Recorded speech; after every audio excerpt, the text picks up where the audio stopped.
Assalamualaikum warahmatullahi wabarakatuh. Alhamdulillahi rabbil alamin. Wassalatu wassalamu ala asrafil anbiya'i wal mursalin, habibina wa syafi'ina wa maulana wa qurrati a'yunina Muhammadin khatamin nabiyyin wal mursalin wa ala alihi wa sahbihi ajma'in, amma ba'du. Jamaah sekalian, alhamdulillah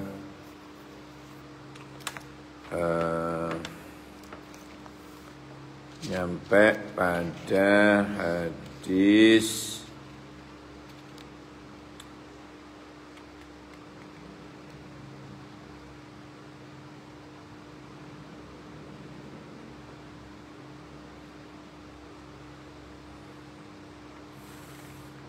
bab istihbab salatin nafilah fi baitihi wa jawazuha fil masjid. Hadis Ibnu Umar. Ketemu? Ya. Coba ala hadihi niyah wa bi kulli niyatin salihah biridallah bi syafaati Rasulillah, khususan muallif hadal kitab Syekh Muhammad Fuad Abdul Baqi wal Imam Al-Bukhari wal Imam Al-Muslim. Al-Fatihah. A'udzubillahi minasyaitonir rajim. Bismillahirrahmanirrahim. Alhamdulillahi rabbil alamin. Ar-Rahmanir Rahim. Maliki yaumiddin. Iyyaka na'budu wa iyyaka nasta'in. Ihdinas siratal mustaqim. Siratal ladzina an'amta 'alaihim ghairil maghdubi 'alaihim waladdallin. Amin. Silakan Mas Sabit.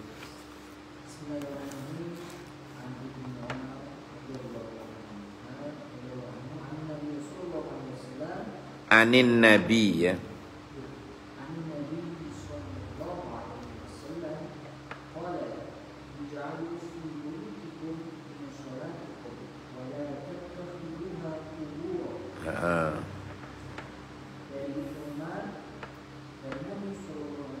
Allahumma salli alaihi. Jadikanlah sebagian dari sholat kalian ada di rumah kalian, dan jangan kalian jadikan dia sebagai tujuan. Ya. Hadis riwayat Imam Bukhari. Jadi begini, kalimat ij'alu fi buyutikum min salatikum, itu minnya itu min tab'id. Min, kalau menurut ulama ahli nahwu, minnya itu min tab'id namanya. Artinya sebagian, tidak seluruh salat. Sebagian salat-salatnya itu dikerjakan di rumah. Contohnya rawatib, duha, tahajud, hajat, salat tasbih, salat witir. Jadi itu di rumah. Tapi kalau salat wajib bagi laki-laki khususnya itu di masjid.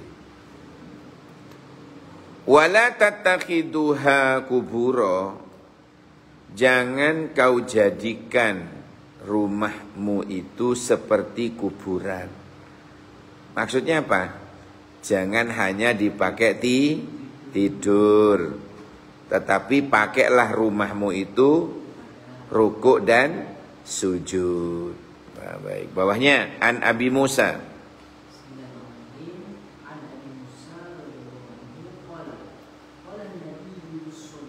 Allahumma salli alaihi. Yadhkuru rabbahu.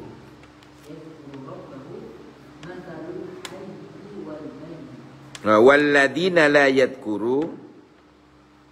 Lagi. Walladzi la yadhkuru.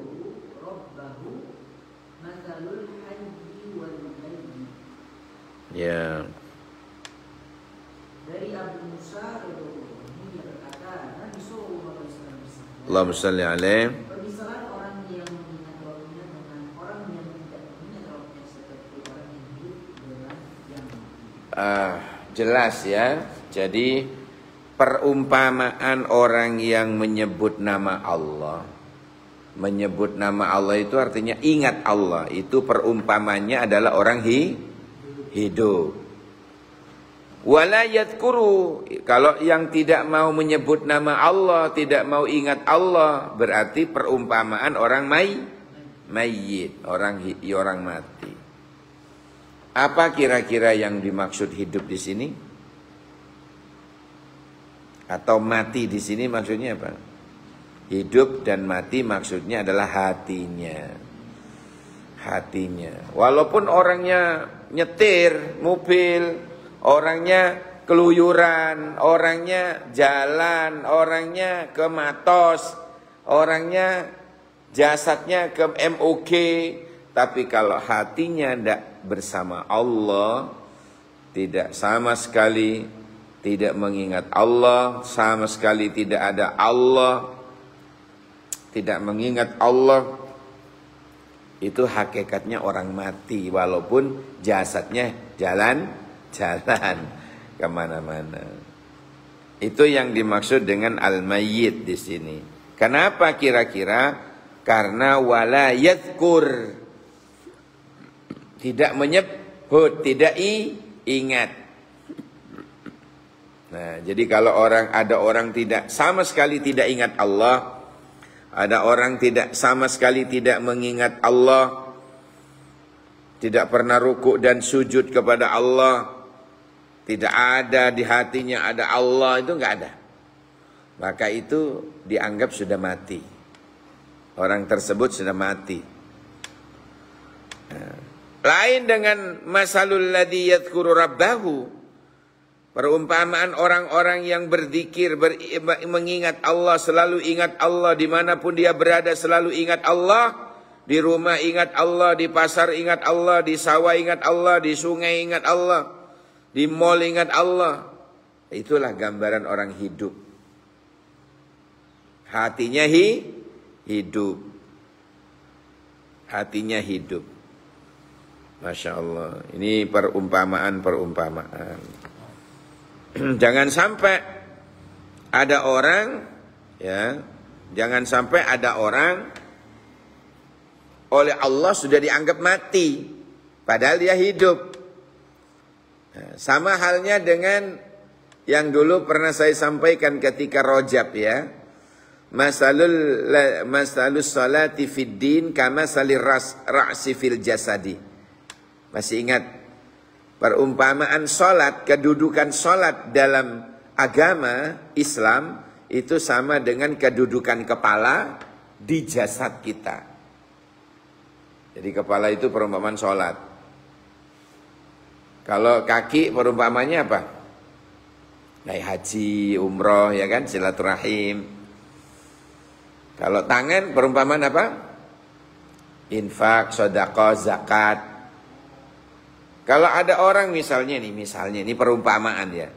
Ada orang Islam belum mampu ke Mekah sehingga dia belum haji, belum umrah. Gara-gara begitu kemudian Islamnya rusak. Begitu. Apa rusak Islamnya? Tidak. Karena memang tidak punya, tidak mampu.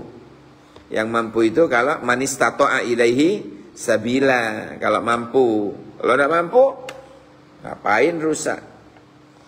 Ya. Jumatan saja sebagai hajinya orang fakir. Innal jum'ata hijjul fuqara wal masakin. Gitu ya. Jadi tidak akan rusak Islamnya. Sama dengan orang tidak punya kaki, apakah langsung mati? Tidak. Banyak orang tidak punya kaki, anaknya banyak. Ya, tidak tahu apanya yang hidup. Perumpamaan infak, sedekah, perumpamaan infak, sedekah, zakat. Ya, itu dengan tangan. Kemudian ada orang, ini perumpamaan ya, ada orang tidak mampu infak, tidak mampu sedekah, tidak mampu zakat. Apakah dengan demikian Islamnya rusak? Tidak, karena dia memang tidak punya. Sama halnya dengan orang tidak punya tangan, juga duanya tugel, ya, tidak punya tangan. Apakah dengan tidak punya tangan orangnya mati? Tidak. Hah? Mana? Oh, iya. Kalau di sini di Malang itu dua-duanya tidak ada. Tangan dua-duanya, kaki dua-duanya. Sehingga kayak patung itu. Minta-minta di situ ada itu. Ada piring, pengemis. Hanya di pojok. Mau ke pintu masuk Gajah Mada. Gajah Mada. Dulu ada mall namanya Gajah Mada. Sekarang kalah dengan Matos dan MOG. Dulu besar situ. Di pintu masuknya itu dari arah belakang itu ada pengemis, tak punya kedua kaki dan kedua tangan, tidak ada. Ternyata masih bisa hidup. Itu kalau hanya tangan dan kaki. Kalau hanya tidak ke Mekah, tidak hanya zakat, insya Allah tidak masalah. Tapi, nah ini, kalau sudah ada uang, ya, ada orang muslim tak pernah sholat, ibarat orang tak punya kepala. Masih hidup enggak? Masih hidup enggak? Orang tak punya kepala? Pasti matinya. Pasti matinya. Andaikan ada di Taman Merjosari itu orang jogging tak berkepala, itu bukan uang, meti, dedemit itu. Ya. Jadi itulah gambaran pentingnya sholat. Sampai digambarkan oleh Nabi seperti kepala. Kalau ada orang tidak berkepala, orang yang tidak sholat itu seperti orang tidak berkepala. Artinya apa? Ya tidak mungkin hidup. Jadi kalau ada orang tidak sholat terus jalan-jalan ke Matos, itu hakikatnya dia sudah bangkai, ya, betang jalan, bangkai berjalan. Jadi kalau tidak sholat itu oleh Allah dia dipandang sebagai apa? Bangkai. Naudzubillah. Orang tidak sembahyang, orang tidak sholat, orang meninggalkan rukuk dan sujud kepada Allah, itu sudah dianggap bangkai, dianggap batang oleh Allah. Naudzubillah. Itulah sama dengan ini, perumpamaan ini, gambaran-gambaran seperti ini. Makanya yang pertama tadi, jangan jadikan rumahmu seperti kuburan. Artinya apa? Ditempatin tidur toh. Tidak pernah rukuk dan sujud di rumahnya. Jangan seperti itu. Perumpamaan orang yang mengingat Allah dengan orang yang tidak pernah mengingat Allah itu ibaratnya adalah hidup dan mati. Al-hayyu wal mayyit. Baik, berikutnya Omar. Siapa? Amir. Omar.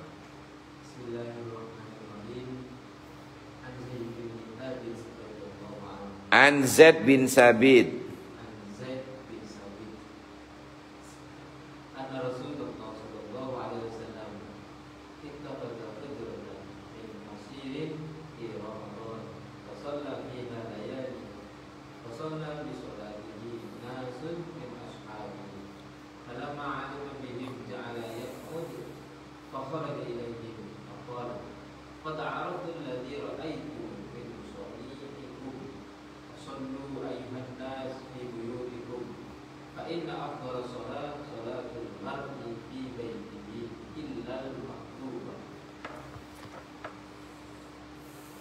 Dari Zaid bin Sabit radhiyallahu anhu bahwa Rasulullah sallallahu alaihi wasallam Allahumma shalli alaihi membuat satu ruangan dari tikar pada bulan Ramadan.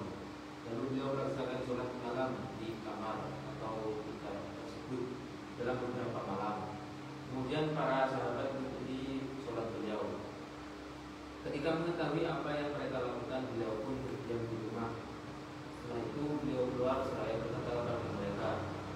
Sungguh aku telah mengetahui sebagaimana aku lihat apa yang kalian lakukan, wahai manusia. Salatlah kalian di rumah-rumah kalian. Sesungguhnya salat yang paling utama adalah salatnya seseorang yang dilakukan di rumahnya, kecuali salat fardu. Jadi Nabi itu pada waktu itu sholat malam, sholat tarawih gitu loh. Sholat tarawih, sholat malam. Terus diikuti oleh orang-orang hanya 2 hari. Dan Nabi tidak suka. Kalau ini dibiarin, khawatir ada wahyu yang mewajibkan tarawih. Akhirnya Nabi tidak sholat tidak sholat lagi di masjid, tapi Nabi langsung pindah ke kamar. Khawatir sholat tarawih itu kemudian ada perintah dari Allah wajib. Itu yang dikhawatirkan oleh Nabi. Kenapa? Karena tahu umat Nabi itu licili. Umat Rasulullah itu las malas, kecil, tak kuat, macam-macam lah alasannya nanti. Nah, wong sholat 5 waktu saja banyak bolongnya, apalagi taraweh diwajibkan. Ya, akhirnya Nabi sholatlah di rumah. Sholat Nabi di rumah, menyuruh orang silahkan sholat di rumahnya. Ya. Fa inna afdhalas salati salatul mar'i fi baitih. Ya, salat seseorang itu di rumahnya yang afdal, illal maktubah, kecuali salat 5 waktu. Itu tempatnya bukan di rumah kalau itu. Di mana? Di mana? Di masjid. Salat 5 waktu itu bukan di rumah tapi di masjid. Akhrajahul Bukhari.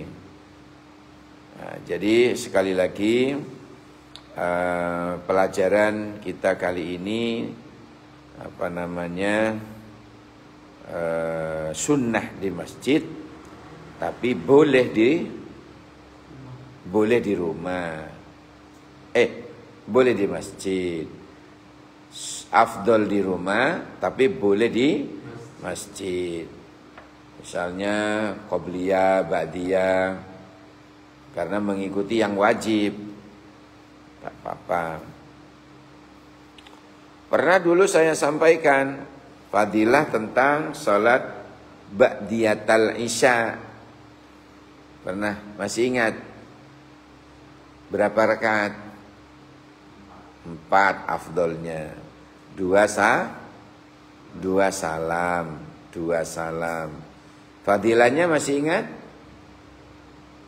Seperti ibadah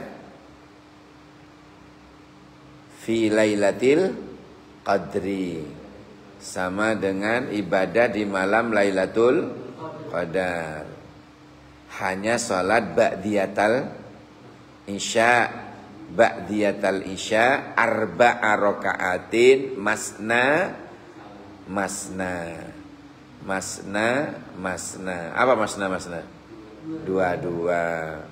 2 salam. Fadilahnya apa tadi? Seperti sholat di waktu malam Lailatul Qadar. Eman, pahalanya besar. Lalu ditutup dengan witir. Ya. Baik. Mudah-mudahan ada barokah manfaatnya. Cukup sekian dulu ya. Ngaji tidak perlu banyak-banyak. Yang penting bisa diamal. Halo? Bisa diamalkan. Mudah-mudahan bisa diamalkan. Rabbana anfa'na bima 'allamtana, Rabbi 'allimna alladhi yanfa'una, Rabbi faqihna wa faqih ahlana wa qarabatina. lana fi dinina. Subhanakallahumma wa bihamdika asyhadu an la ilaha illa anta astaghfiruka wa atubu ilaik. Subhana rabbika rabbil izzati amma yasifun, salamun alal mursalin walhamdulillahi rabbil alamin. Kacepot kula namira mundur diselapon anjeun sepora. Sakya bengkong ya sarana sakalangkong saborana wallahul muwaffiq ila aqwamit thoriq. Assalamualaikum warahmatullahi wabarakatuh.